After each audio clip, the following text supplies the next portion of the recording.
رسالة قريتها فاستعجبت منها الصراحة، بس لما قريتها فرقت معايا كتير، فحبيت أقولها لكم. بتقول: أنا مش آسف لحد، بس آسف لنفسي.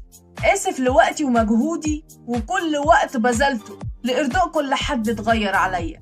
أنا النهاردة فهمت وأدركت بإن لنفسي عليا حق، وقلبي وفكري عليا حق، وكل وقت بضيعه فهو عليا حق.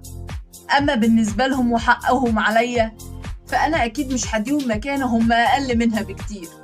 مش هديها أبدا إلا للي يعرف يقدر ويعرف يحتوي ويعرف يبذل كل الجهد عشان يعرف يوصل. لازم يكون بيعرف يستوعب عشان يعرف يستحق، عشان من الآخر يعرف يحافظ على العلاقة مهما شوهت فيها الأيام. تحياتي.